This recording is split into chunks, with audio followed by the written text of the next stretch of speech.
Salve a tutti ragazzi, bentornati sul canale. Il pagellone, come avete visto dalla locandina, chiavica 2023-2024. Ovviamente abbiamo fatto quello dell'anno scorso che ci ha visti protagonisti e vincitori con lo scudetto conquistato sul campo. Non possiamo assolutamente tirarci indietro dopo un'annata che è andata malissimo, quindi i voti ai calciatori del Napoli, alla società, alla Lega per quanto riguarda la tutela delle squadre che ne fanno parte, una considerazione sulla stampa partenopea e non, quindi un po' a tutti e un po' a 360 gradi. Fatemi sapere la vostra qui sotto nei commenti, iscrivetevi al canale così restate aggiornati sui contenuti, attivando però la campanella delle notifiche, mi raccomando, passaggio importantissimo per restare aggiornati ogni qualvolta esce un nuovo video.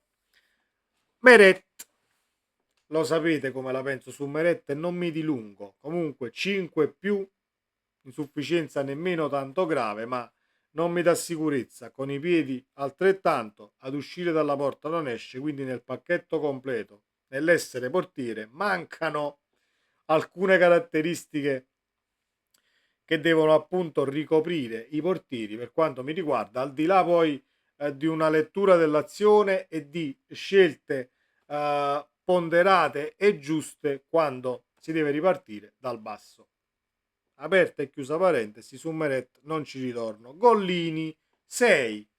Gollini 6 perché in primis ha dovuto accettare assolutamente, pur rendendosi conto che il suo compagno di reparto poteva essere sostituito viste le prestazioni, e invece Gollini quelle poche volte che è stato chiamato in causa mi ha dato sicurezza. Con i piedi lo sappiamo che è più forte di Meret per quanto mi riguarda, perché a me mi è stato anche detto sei un incompetente, non capisci niente di portieri.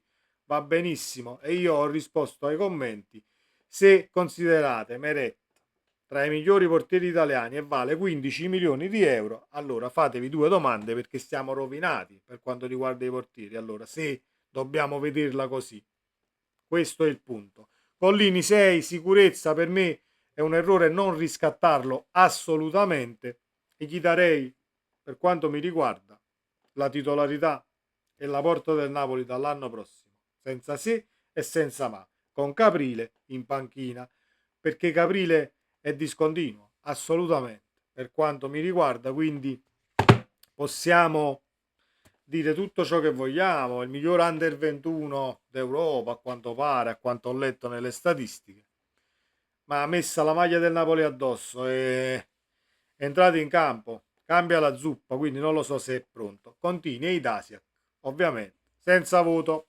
Nathan 5 e mezzo.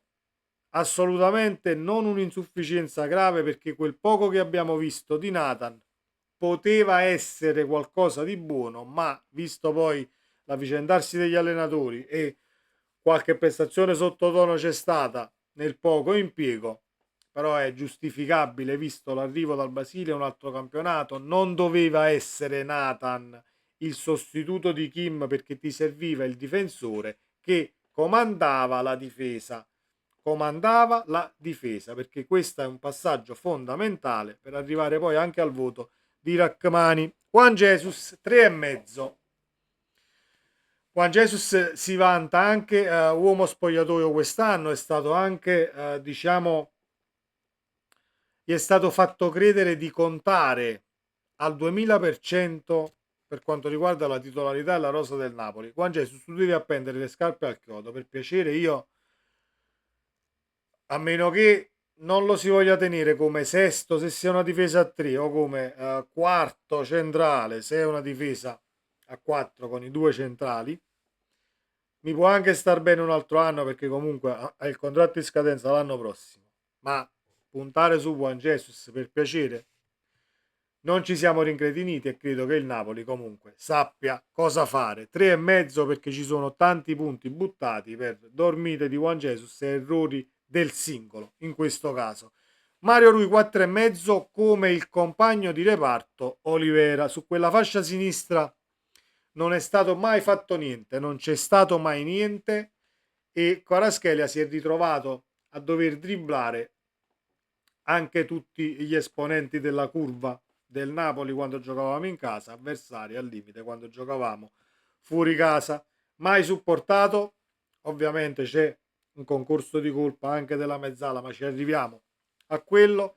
Serve qualcosa su quella fascia sinistra e non so il Napoli come voglia intervenire. Olivera, questo è, non è che aspettiamo che Olivera poi spacchi tutto e diventi il miglior terzino del mondo. No, questo è il calciatore. Poi può darsi anche che con l'arrivo del nuovo allenatore possa fare assolutamente meglio. Mario Rui rimarrà a Napoli sicuramente perché il contratto comunque ci sta e a 33 anni non credo che abbia mercato, ma a me il professore, il maestro, come è stato chiamato l'anno scorso, eccetera, eccetera, non è che dispiace tantissimo, però va adeguata quella fascia sinistra e va preso il terzino che non abbiamo. Rachmani 5 meno. Non può essere un 5 perché si è fatto sovrastare fisicamente da mezza Serie A. Anche Topolino sarebbe riuscito a buttarla dentro di testa con il Rachmani di quest'anno. Prima parlavamo di difensore comandante che doveva essere Nathan ma non lo è. Rachmani è il comandato. Rachmani da comandato con un difensore serio vicino, con il difensore vicino che legge l'azione, che va a fare le chiusure, che è rapido e veloce, diciamo a mettere una pezza a situazioni pericolose o a diagonali non fatte anche dei terzini. Rachmani da comandato, secondo me, resta un buon calciatore. Poi io lo tengo a Napoli sempre per tenermi difensori del genere come seconde linee, cercando di prenderne due poi di centrali, ma vedremo il Napoli cosa farà e come si evolverà il mercato. Comunque questa stagione è insufficiente anche Rachmani, al di là dei piedi, dei piedi e del senso del gol che poi ha sui calci d'angolo e sulle palle che arrivano in area di rigore quando si spinge in avanti, però la stagione è insufficiente. Di Lorenzo poteva essere un 5 meno come Rachmani, ma è un 4 perché ancora non ti ho sentito, capitano, e volevo sentirti dopo le dichiarazioni di Giuffredi, dopo tutto ciò che sta circolando in casa Napoli e voci sul tuo futuro. Quindi il voto non si alza al di là della stagione completamente insufficiente perché su quella fascia destra abbiamo subito e non poco tutte le partite. Poteva essere un 5 perché volevo essere buono, ma è un 4 per comportamenti di fiducia, mettiamola così. Mazzocchi 5 e mezzo. Per Mazzocchi poteva essere un 6, ma pesa l'episodio e l'esordio contro il Torino, perché Mazzarri quella partita la voleva cambiare un attimo tatticamente, solo che venne poi buttato tutto all'aria dopo l'espulsione di Mazzocchi. Ti ritrovi in 10 e finisce male ovviamente, però Mazzocchi è arrivato a Napoli cucendosi la maglia addosso, calciatore dal quale ripartire assolutamente, e nel caso poi arrivi anche Antonio Conte, secondo me è anche un elemento che potrebbe fare molto ma molto comodo, anche se non lo vuoi schierare in prima linea, ma per far rifiatare sia a destra che a sinistra un bel po' di gente. Io sono contentissimo di Mazzocchi, assolutamente, per l'approccio e per come è arrivato a Napoli con tanta voglia di fare, e questo è l'anno che devi dimostrare di meritare la sufficienza per l'anno prossimo. Ostigard di testa le prende tutte, siamo d'accordo, i piedi però sono assolutamente rivedibili e anche in marcatura non è impeccabile, 5 più, anche perché c'è in concorrenza il casino che c'è stato da allenatori, disordini tattici e quant'altro. Demme lo ringraziamo e vorremmo tanti professionisti come lui, anzi tanti uomini come lui, perché molti diranno sì, ma tanto quello che gliene frega, ha firmato il contratto, sta a Napoli e si mangia i soldi del presidente. Assolutamente sì, però Demme è uno che non ha mai, non abbiamo mai sentito una parola fuori posto. Ha rispettato il contratto fino alla fine, non come altri che chi si mette in campana e va in campagna, chi rinnova e poi non sente la fiducia, chi voleva rinnovare, poi non arriva la firma e se ne va all'interno, eccetera, eccetera. Quindi scegliamo uomini come Demme e lo ringraziamo per il professionista, ecco, che è stato. Traoré 4,5. Traoré, mi aspettavo qualcosina in più da Traoré, devo dire la verità, ma alla fine abbiamo visto che non tornerà più. O meglio, può anche darsi che è stato solo un caso sporadico quell'anno a Sassuolo, ma non tornerà più quel calciatore disordinato, disorientato più che altro. E il riscatto è troppo alto. 4,5, credevo potesse dare qualcosina in più col mercato di gennaio. Zielinski 5 meno. 5 meno, che era un 6 pieno fino a novembre. Fino a novembre Zielinski si stava comportando bene e poi non l'abbiamo visto più, o meglio, l'abbiamo visto qualche volta e 10 no. E allora ecco che il voto si abbassa. 5 più sono stato forse troppo buono. 5 meno, 5 meno. Ho detto 5 meno. Che qua ho segnato un 5 più, un 5 meno perché ero titubante anche io. Comunque 5 meno si addice molto di più. Lo ringraziamo assolutamente per tutti gli anni che è stato a Napoli, per lo scudetto conquistato nella maniera più assoluta e dal cuore, non sto prendendo per i fondelli nessuno, ma quest'anno è un'annata da dimenticare. 5 a Caiust, 5 a Caiust per l'impegno, forse, che comunque i nuovi arrivati quest'anno hanno trovato una situazione totalmente strana e adeguarsi a 3 allenatori diventa difficile per chi stava già in rosa, figuriamoci per chi è arrivato col mercato di giugno. Però il calciatore è questo secondo me e non troveremo ampi margini di miglioramento. I piedi sono quelli che sono, più incontrismo che tecnica, da tenere come seconda linea, ma io lo manderei in prestito o lo scambierei con qualcuno, tanto è vero che meglio Foloruscio che arriva e Caiusto lo piazzi, poi vedrà l'allenatore cosa fare. Lindstrom senza voto, Den Donker senza voto, perché sì, su Lindstrom si sono scagliati tutti, ma 30 milioni buttati nel cesso, non è il calciatore che ci aspettavamo, eccetera, eccetera. Calma, su Lindstrom almeno io ci vado ancora con calma e vedremo poi il Napoli se lo tiene per l'anno prossimo o se lo inserisce in trattative per arrivare a cartellini poi onerosi e calciatori che possono costare un tantino. Senza voto Den Donker, anche se il 6 glielo diamo per la rinfrescata che ha fatto a Castelvolturno, perché ha appittato tutto il centro sportivo a quanto leggiamo. 6,5 a Lobotka, 6,5 a Kvaratskhelia. Sufficienze per me doverose, perché in tutto il disordine tattico che c'è stato i 3 allenatori che sono passati hanno cercato di mettere una pezza sempre e comunque. Molte volte non ci sono riusciti, però hanno dato l'anima per questo Napoli, quindi 2 sufficienze assolutamente. Anch'issa 4. Carissimo Frank, se sei il calciatore di quest'anno, cambia aria e chiedi la cessione. Io non credo che sei quello di quest'anno, nella maniera più assoluta, perché Anghissà è un calciatore che va, diciamo, accompagnato sempre, messo in fiducia sempre. Io non sono d'accordo su questo fatto, io devo stare in fiducia, devo essere messo in fiducia, sì, fino a un certo punto, però poi siete professionisti che guadagnate tanti soldi e uomini comunque maturi.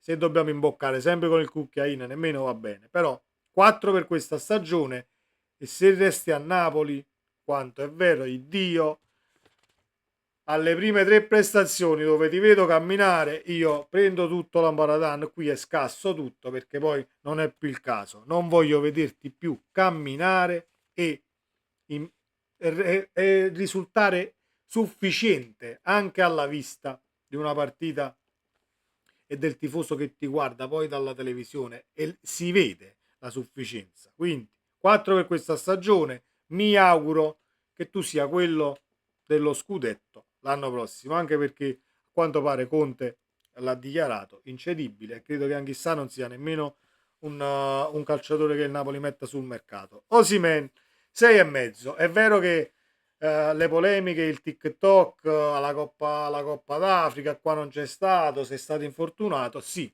però se guardiamo le partite giocate, i gol fatti comunque a livello di media, Osimhen ci sta, ed è un calciatore che si è sempre dannato, è sempre uscito con la maglia sudata, al di là dei piedi che possano essere dritti o storti, calci di rigore che possano essere sbagliati o meno. Osimhen è sempre lì ed è sempre stato lì ad aspettare un Napoli che gli serviva quanti più palloni possibili per buttare le porte a terra. 6,5 anche ad Osi, 5 più a Simeone, o forse 5. 5 a Simeone perché 5 più è troppo alto, 5 risicato perché qualche opportunità, diciamo, nella totalità della stagione l'hai avuta per dimostrare qualcosina in più.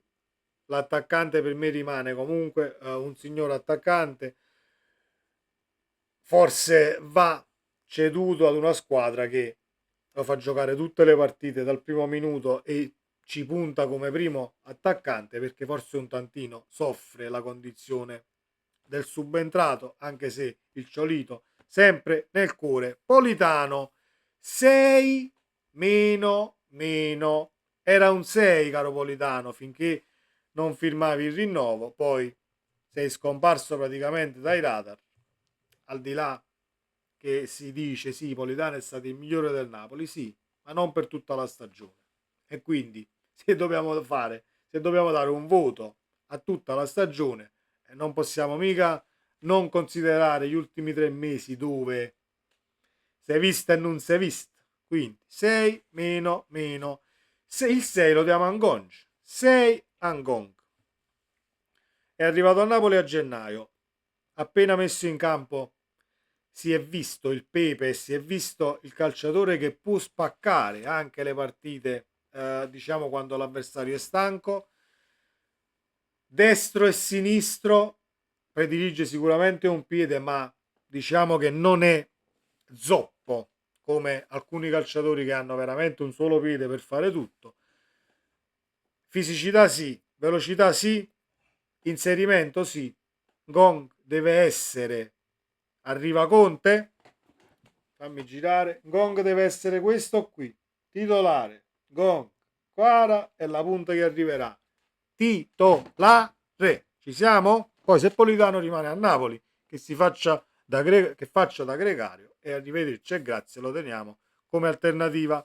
Raspadori 5 meno, 5 meno, perché non ci siamo, al di là del disordine tattico, al di là dell'equivoco tattico, mettetela come volete, i piedi devono comunque essere piedi da 30-32 milioni e non ci siamo proprio, non ci siamo proprio.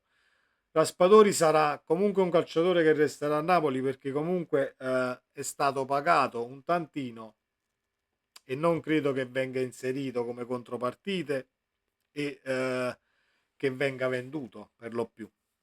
Però caro Raspadori, o ti metti in testa di alzare l'asticella nei confronti di te stesso, perché così non andiamo assolutamente bene. Li abbiamo fatti tutti, mancano ovviamente un 6 politico ad Elmas, perché l'abbiamo visto e non l'abbiamo visto e mi è dispiaciuto tantissimo vederlo partire nel mercato di gennaio.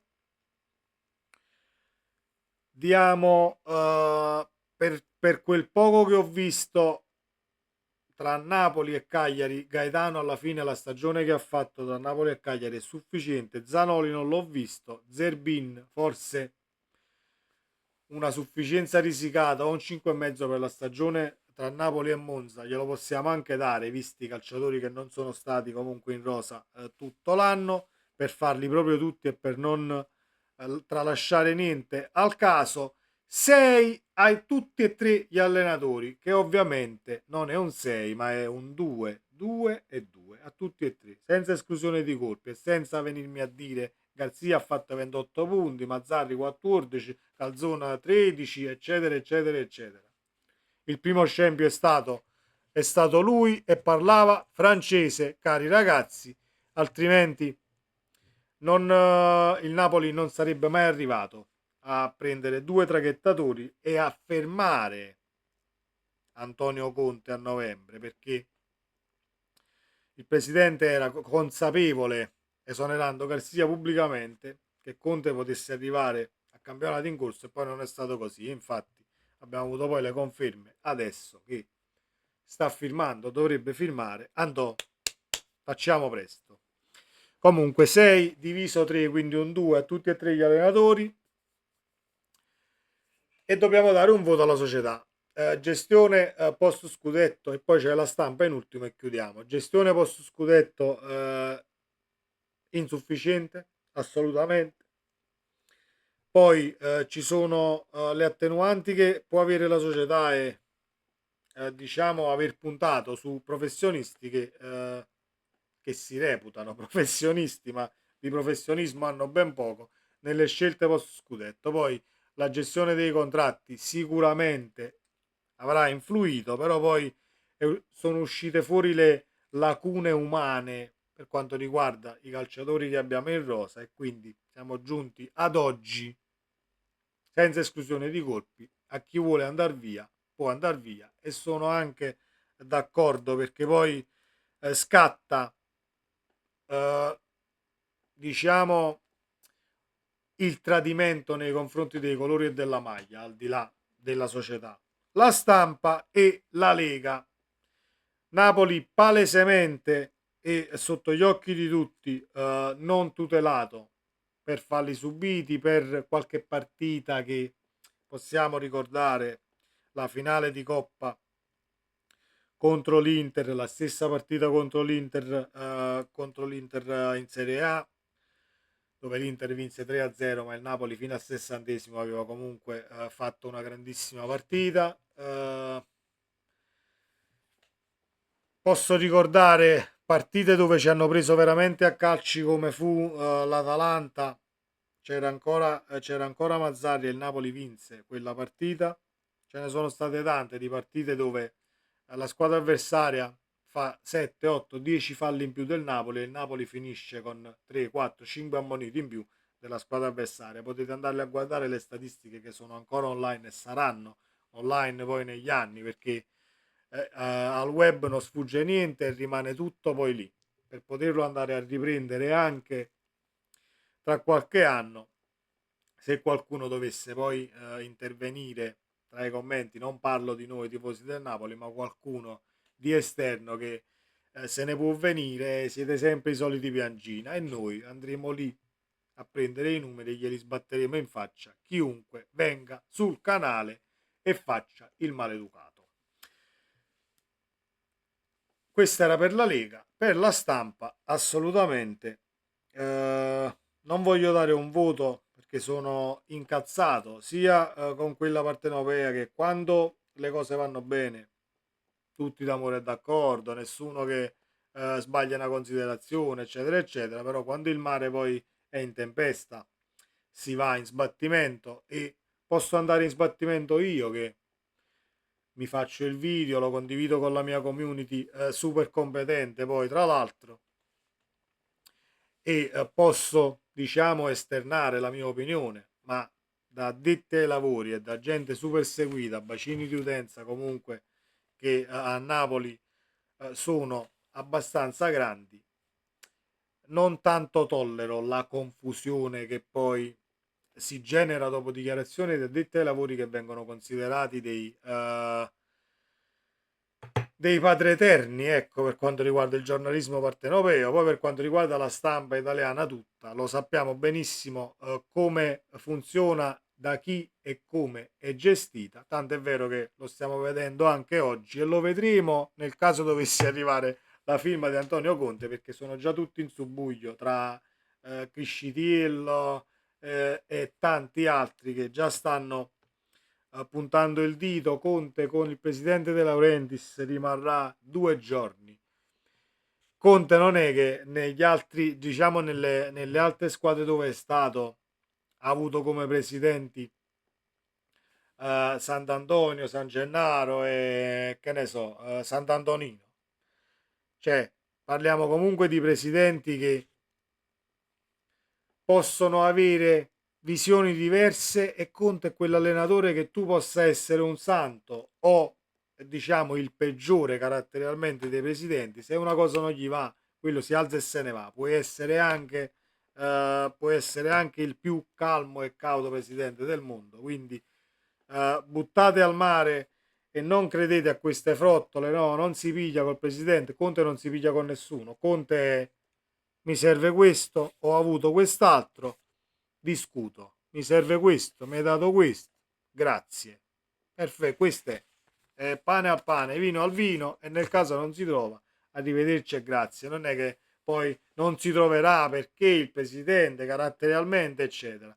Il presidente da quanto abbiamo visto nelle ultime uscite, al di là della dichiarazione di 10 giorni, è molto tranquillo ed è una tranquillità che mi fa ben sperare e avendolo visto forse consapevole un tantino degli errori e di ciò che è mancato al Napoli quest'anno. Mi auguro che sia così, fatemi sapere cosa ne pensate qui sotto nei commenti, ci vediamo nel prossimo video, sempre Forza Napoli e al via questa stagione 2024-2025. Ciao!